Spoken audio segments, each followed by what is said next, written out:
क़यामत के आने की निशानियों में एक निशानी दज्जाल का आना भी है। इसका फितना इतना ख़तरनाक है कि हर नबी ने अपने अपनी उम्मत को दज्जाल की फितने से डराया है। तो आज की वीडियो में हम कुछ ऐसे बातों को जानेंगे जिन्हें हर मुसलमानों का जानना ज़रूरी है। बात करें दज्जाल की निशानियों की तो वह छोटे कद का होगा, वह बदसूरत होगा, वह एक आँख से अंधा होगा, उसके दोनों पाँव टेढ़े होंगे, उसके जिस्म में बहुत ज़्यादा बाल होंगे, उसके सर के बाल घुंघरैले होंगे, उसका रंग सुर्ख होगा, उसका नाक तोते की चोंच की तरह होगा, उसके माथे पर काफिर लिखा होगा जिसे हर मुसलमान पढ़ लेगा, चाहे वह पढ़ा लिखा हो या अनपढ़, लेकिन काफिर और फासिक इसे नहीं पढ़ सकेंगे। दज्जाल का सीना चौड़ा और अंदर की तरफ धंसा होगा। दज्जाल पहले नबूवत का दावा करेगा, लेकिन जब मानने वाले की तादाद ज़्यादा हो जाएगी तब वह खुदाई का दावा करेगा। दज्जाल एक बहुत बड़े गधे पर सवार होकर पूरी ज़मीन के अंदर चक्कर लगाएगा। ये सवारी इतनी बड़ी होगी कि उसकी दोनों आंखों के बीच का फासला 40 गज होगा। दज्जाल के पास बेशुमार दौलत और बेशुमार ताकत होगी। दज्जाल के ज़ाहिर होने से पहले दुनिया की हालात अच्छी नहीं होगी। हदीस के मुताबिक दज्जाल के ज़ाहिर होने से 3 साल पहले ही दुनिया में आम कहत फैल जाएगा।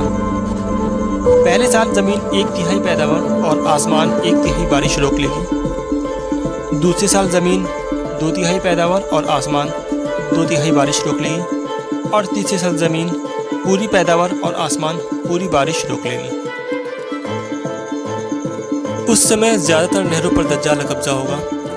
यह आसमान को हुक्म देकर बारिश कराएगा और ज़मीन को हुक्म देकर सब्जी उगाएगा। उस वक्त दज्जाल अपने आप को खुदा कहेगा। जो लोग उसकी पैरवी करेंगे दज्जाल उसको मालामाल कर देगा, और जो लोग दज्जाल को खुदा मानने से इनकार कर देंगे दज्जाल उनको कत्ल कर देगा। उस वक्त तमाम चौपाए हलाक हो जाएंगे, फितने और कत्ल आम हो जाएंगे। आदमी एक दूसरे को कत्ल और जिला वतन कर रहे होंगे। तब दज्जाल मगरिब की सिमत एक असबहान या खुरासान नामी शहर से निकलेगा। दीन के मामले में बहुत ज़ौफ़ होगा, उलमाओं की कमी और किल्लत होगी। दज्जाल ज़मीन पर 40 दिन रहेगा, जिसमें से एक दिन 1 साल के बराबर होगा, दूसरा दिन 1 महीने के, जबकि तीसरा दिन 1 सप्ताह के बराबर होगा, और बाकी दिन आम दिनों जैसा होगा। दज्जाल अपने गधे पर सवार होकर सारी दुनिया का चक्कर लगाएगा।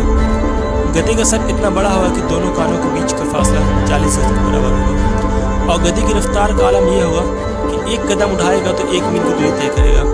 और दुनिया का कोई भी ऐसे पहाड़ी, मैदानी, सहराई इलाका ना होगा जहां वो ना जाए, सिवाय मक्का और मदीना के। उस वक्त दुनिया के हर काफिर और इज़राइल लोग दज्जाल की हिमायत करेंगे और इसकी जमात के साथ शामिल हो जाएंगे। लेकिन जो सच्चा मुसलमान होगा उसको पहचान लेगा और उसको खुदा मानने से इनकार कर देगा।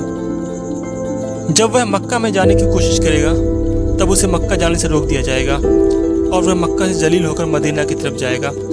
उस वक्त मदीना मुनव्वरा के 7 दरवाजे होंगे और हर दरवाजे पर अल्लाह की तरफ से फरिश्ता होंगे जो इसे मदीने में दाखिल नहीं होने देंगे। इसलिए दज्जाल मक्का और मदीना के बाहर खड़ा होकर एक खौफनाक चीख मारेगा, जिसे सुनकर हर काफिर और मुनाफिक मदीने से बाहर निकलेंगे और दज्जाल से जा मिलेंगे।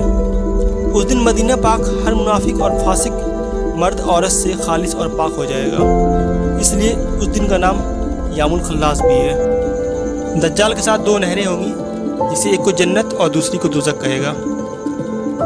दरअसल जिसे वो जन्नत कहेगा वो दोज़ख होगा, और जिसे दोज़ख कहेगा वो जन्नत होगा। उसके कहने से आसमानों से बारिश होगी और वह लोग को कत्ल करके ज़िंदा करेगा।